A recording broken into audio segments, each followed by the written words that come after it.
Welcome back to Rockingham, the fourth weekend in the 2018 Toyo Tires Porsche Championship. It's a much sunnier start to the day for day two of the action. Southgate and Molyneux on the front row from Chamberlain and Lawrence, with Nick Hull and Gary Goodwin in the top six. Ludford and Churchill and Andrew Baker and Jamie Callender rounding up the top 10 from Lee Bowden in the production Boxster. Gavin Johnson, Hugh Pert and Richard Matthews are joined for this second race of the weekend by Carl Rossin, who had work commitments for race one, couldn't attend.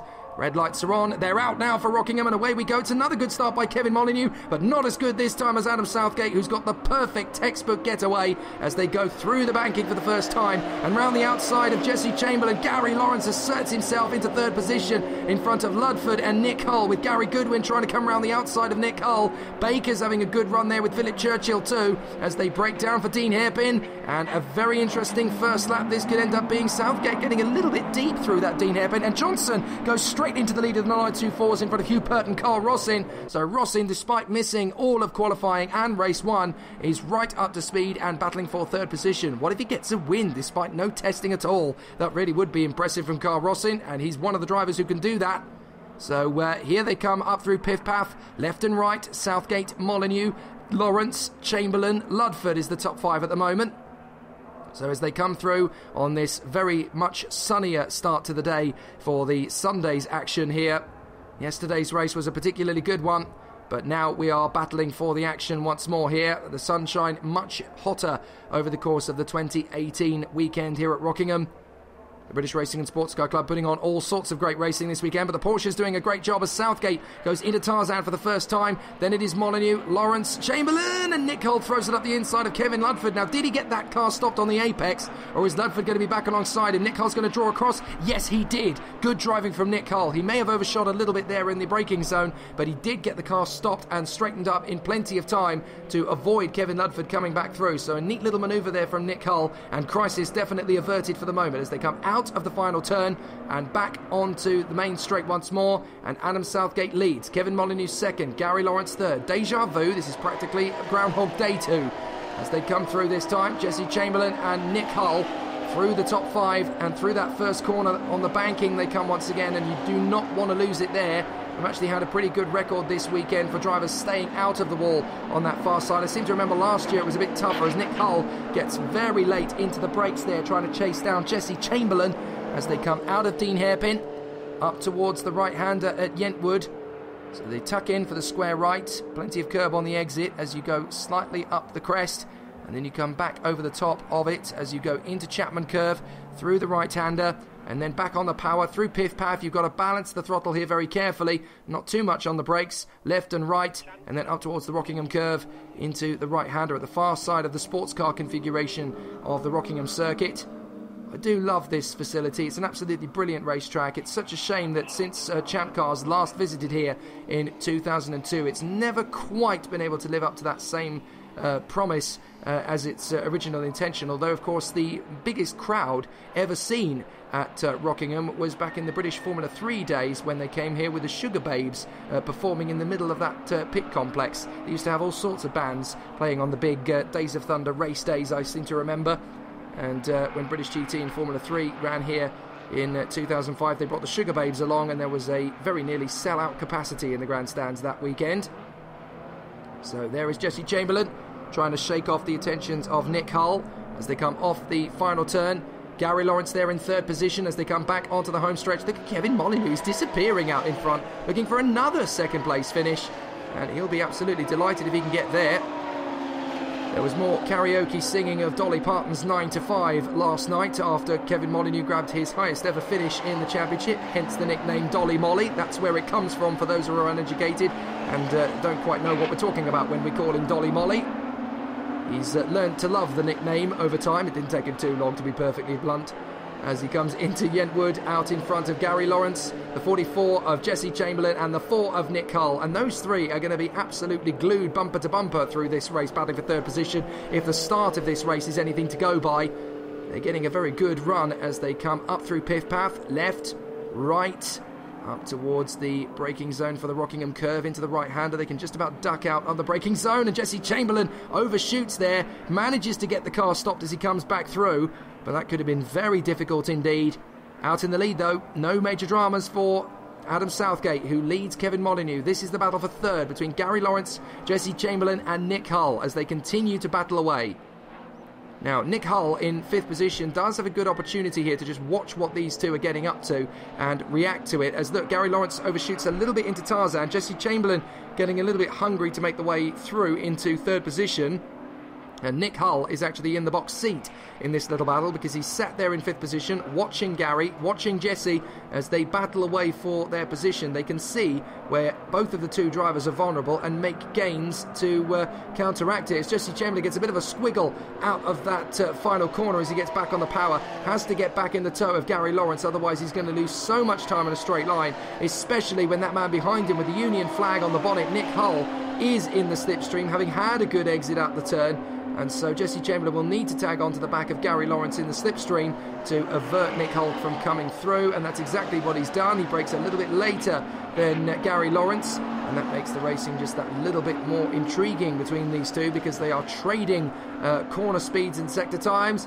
Gary Lawrence shuts the door. Jesse Chamberlain actually looked like he nudged the number 93 in front of him there as he got onto the brakes, just trying to move across the line. So Jesse Chamberlain and 93, Gary Lawrence, just a little bit of a love tap between them there, I think, as they went into Yentwood.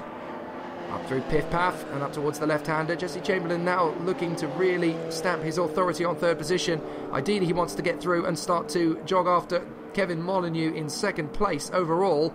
But it looks as though the number 5 is going to have 2 second places in a row here, because these guys, while battling for 3rd position very brilliantly, are basically impeding each other in the battle, because every time they go for an overtaking move and they have to back out of it, they have to let the draft go with Jesse Chamberlain up the inside. Gary Lawrence is going to get straight back on the inside on the switchback. That was brilliant reactive driving from Gary Lawrence. He knew that Jesse Chamberlain was going to throw it up the inside. He said, okay mate, have the corner, you're going to overshoot it. And now Nick Hull's going to get alongside Jesse Chamberlain to try and get into the position of 4th for the number 4 into the Brook chicane, but he hasn't quite been able to do that. He has to now hang back again and allow Jesse Chamberlain to tag back onto the tail of the man in 3rd place, Gary Lawrence. But that was really good reactionary driving from Gary Lawrence, who saw that Jesse Chamberlain was on the inside. He said, okay, you go. He braked a little bit early, which kind of caught Jesse Chamberlain out, and that meant he missed his braking point by a metre or so, and that was enough for Gary Lawrence to get the pendulum swing, switch back on the inside and take that 3rd place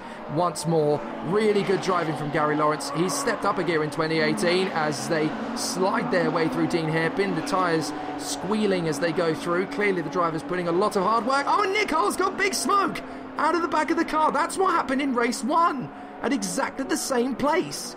Now, that wasn't just me seeing things that time. He really did have big smoke that time round. Look, you can see the puff of smoke in the background. What was that? I still don't really have a clue as to what the point, what the car was trying to get a point across there. Was that stop pushing me quite so hard, Nick, I've had enough, or did something go down the wrong tube? Not entirely sure, but that's a massive puff of smoke for Nick Hull. He's not slowing down any, but that almost looked to me like an engine blow. And then he's just continued on again. Very peculiar scenes here at Rockingham as they come through Greystands, back down the short stretch towards the right-hander at Tarzan. Lawrence sends him to the left side of the circuit there. Chamberlain's going to have to go round the outside. And he goes a little bit wide as he tries to react to Gary Lawrence getting the inside back. Nick Hull's going to get alongside him, and he's going to try and squeeze him out. Is there enough room for both of them to play with? This is going to be very interesting as up the inside. There is going to go the 44 of Jesse Chamberlain as he gets through on the inside of Nick Hull. Very good work there. Averts the crisis for the moment. Up into 4th position, Jesse Chamberlain comes once again. So back down the main straight once more. Gary Lawrence in 3rd position in front of Jesse Chamberlain, and in 5th position that man Nick Hull as they fly off the turn once more. This is going to be a run to the braking zone. Can he get there on the inside line? Ooh, Gary Lawrence moves across to stop him getting that inside line gap. Good driving again from Gary Lawrence. He's so hot on the defence as they go through Dean Hairpin.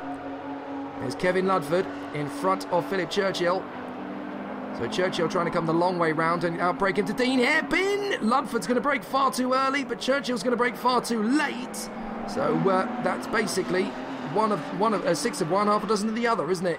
As these two continue to battle away for 7th position.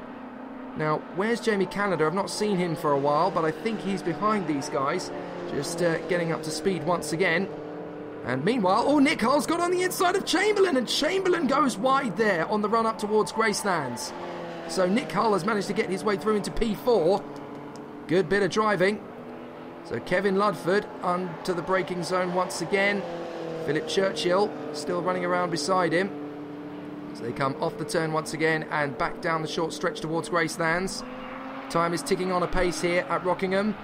We've just gone past the half distance mark, so a little way to go yet, but at 3rd position, still Gary Lawrence with Nick Hull right in behind him, and Nick Hull is definitely gaining some ground in the braking zones for the Brook chicane as he goes left, right, and then sweeping left through the hairpin turn to get back onto the home stretch once again. Jesse Chamberlain taking a slightly faster line round the outside in the hope that he can slingshot out, but Nick Hull has got the car nicely planted through that left hand, the final turn, and as they go back down the home straight, they hug the wall on the outside as you're supposed to do for best aerodynamic draft. Then they cut through and across to the inside line, the fastest way round the banking. And then again, the car wants to hug the outside wall on the approach to Dean Hairpin. Jesse Chamberlain's going to try and go down the far side. Good bit of battling as again Nick Hull sends him to the right side, and there's no way through. So Jesse Chamberlain just has to allow this race to continue. And now he's going to make the dive up the inside of Yentwood. Again, good blocking from Nick Hull as he just holds his racing line, does not get intimidated, turns into the corner and just makes sure that that move is not going to come off. Beautiful driving from both of these guys as they push each other to their absolute limits. And they come up through Piff Path, left and right. Back on the brakes as they go into the Rockingham curve, trying to stay with Gary Lawrence. They don't want him to disappear out in front in 3rd position. They want to still maintain the good chance of getting onto that podium. So Gary Lawrence with the Dayglow orange rims running there in 3rd position. Nick Hull with the Union flag on the bonnet, and Jesse Chamberlain, the silver machine, in 5th position. He could play music for Hawkwind with those colours. As round the far side, Nick Hull is going to go door to door with Gary Lawrence off the turn. He's now going to cut straight back across to stop Jesse Chamberlain coming up the inside, but he's still on the offensive attack to try and move up into 3rd position past Gary Lawrence. Lawrence down the score straight, moves back across to the right side of the circuit, then moves across a couple of inches into the Brook chicane apex to move to cover Nick Hull. No chance he's going to make an overtaking move there because he can't go left or right from that angle, otherwise they'll be on the brakes. And if Nick Hull were to swing across to the left, there's every chance he would have clipped Gary Lawrence as he came through. So intelligent work again from Gary Lawrence of placing the car exactly where he needs it to be to stop the overtaking move from happening in the first place. Really exciting battles between these guys as they continue their charge forward. They come off the first turn once again, hugging the wall. No major dramas or difficulties as they break down into Dean Hairpin once more. This is fantastic. Really intriguing battle between these three as they bid for the 3rd and final spot on the podium in this 2nd race. And of course the one they've got to look forward to after this, race 3, is the mandatory pit stop race. We'll explain more about that as we get into the action. Meanwhile in the 924s, it's business as usual. That's Gavin Johnson. Now I'm not sure if he's in 2nd or 1st at the moment because I can't quite see what has happened to Carl Ross in the 41. But if that is the way I think it is, then Gavin Johnson is out in front of Hugh Pert.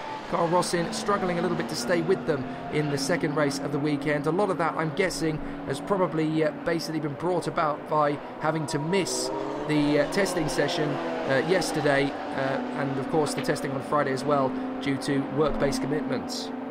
Molyneux still in 2nd place in the number 5. High fives all round if the 5 comes home in 2nd place once more. Kevin Molyneux really enjoying his racing in 2018. And with James Coleman having to miss the weekend due to a blown head gasket 2 days ago, this means that I'm fairly sure with the points he's scoring consistently here at Rockingham with a 2nd and then potentially another 2nd place, all he has to do is finish relatively high in Rockingham, and I think that puts him into 2nd place in the Drivers' Championship. So really good work from Kevin Molyneux here this weekend to take advantage of the opportunity that's been handed to him. You can always say, well, he only finished second because so-and-so wasn't on the grid. You could always argue that, but the driver still has to do the work to get there in the first place. And let's be fair, he's not been racing against slouches. He's got Gary Lawrence, Jesse Chamberlain and Nick Hull to drive against, but he's got ahead, and not only has he done that, look, he's checking away from them. He's pulling out a beautiful gap at the moment, which is going to keep him nice and tidy in second position. Okay, maybe it's not Adam Southgate pace, but in terms of the championship ramifications, this is textbook for Kevin Molyneux, who is at least over half the length of the school straight in front of the battle behind him, as he now comes up to lap Richard Matthews. He needs to time this right, really. He doesn't want to get impeded by Richard Matthews, but the onus is not on Richard to get out of the way. It's on Kevin Molyneux to do exactly that, which is to get out of the racing line, tighten up and just sweep past. So good work from Kevin Molyneux. He would only have lost about a second in all of that. Here comes the battle between Lawrence, Hull and Chamberlain as they come off the turn once again. Gary Lawrence still hanging on to third from Nick Hull and Jesse Chamberlain as they come through this time by. This is going to get quite interesting, as Nick Hull may be able to snatch a podium position right at the death of this race here. Gary Lawrence still under some massive pressure as they come up to the braking zone for Dean Hairpin. Again, Jesse Chamberlain just able to brake that a little bit later than these two in front. That was a bit of a tentative braking distance there from Gary Lawrence. He seems to have lost a bit of time as Nick Hull has a look to get on his inside. That was not an overtaking move, that was just a suggestion that he's right underneath him and you may want to step on it, which is more of a psychological mind game than it is an overtaking attempt. So Gary Lawrence in third place, Nick Hull in fourth, and fifth is Jesse Chamberlain. They go up through Piff Paff one more time with Vealing, and great racing between these two. It has been all through the race.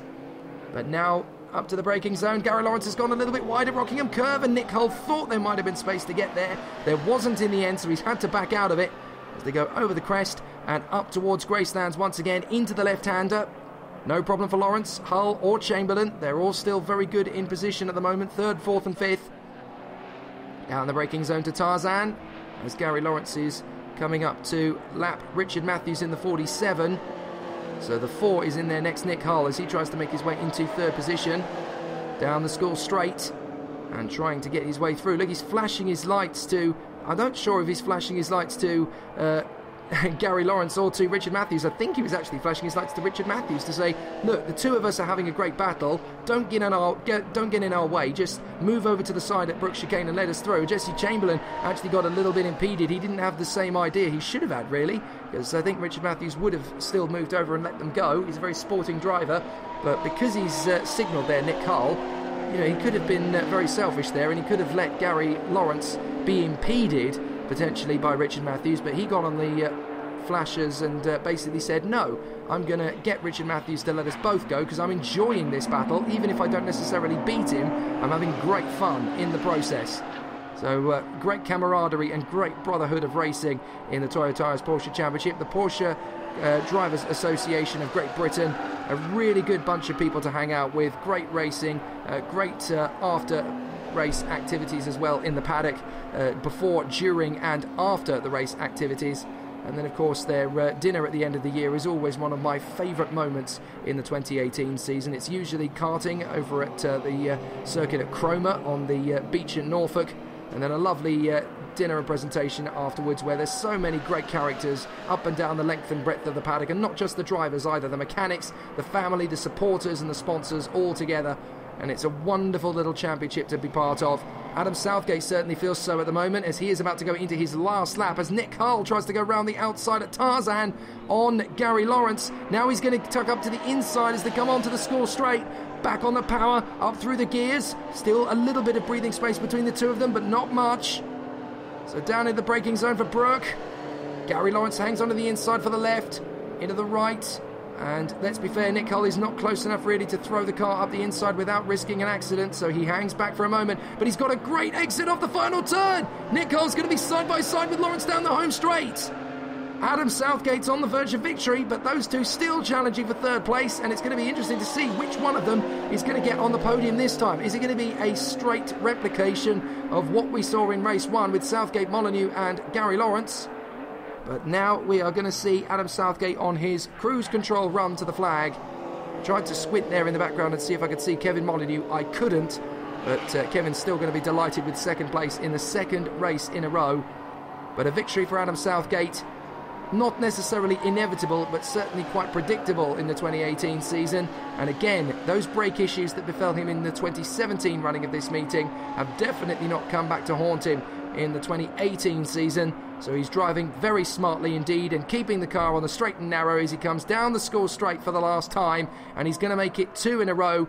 The big challenge will be in the mandatory pit stop race, whether he can make it a hat-trick of victories, but it's certainly looking neat and tidy for the 45 of Adam Southgate as he comes into the final hairpin, back on the power, out onto the pit straight, and Adam Southgate makes it 2 wins out of 2 here at Rockingham. A great achievement once more, a brilliant result, and he can be very happy indeed with that. Southgate takes the win from Molyneux and Gary Lawrence 3/10 ahead of Nick Hull. Chamberlain is 5th from Goodwin, with Churchill, Ludford and Baker. A retirement sadly for Jamie Callender. Lee Bowden on his own in the production class, and Gavin Johnson beating Hugh Pert and Carl Rossin, with Richard Matthews in 4th place. The fastest man in 924s was Hugh Pert.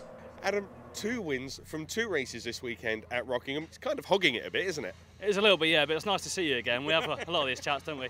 Yeah, it was, again, a good start this race, thank God. So I was able to pull the gap, and then I think there was a battle behind Kevin as well. So it was quite a nice, easy win, to be honest with you. It was a nice one for it. Kevin, 2 second places from the 2 races here at Rockingham. You must be pleased with yourself. Oh yeah, as we said yesterday, yeah, superb, great race. And I had a great start again, and away we went, but yeah, really, really pleased. Hugh, congratulations on another 2nd place. Made some changes to the car overnight, I understand, and did they give you what you were expecting? Honestly, we had a bit of a panic in the assembly area, couldn't get any gears, so I was late onto the grid. So the start was a bit of a, oh my God, am I really racing? So yeah, we rebalanced the tyres, no more brakes, so the start was just a bit chaotic.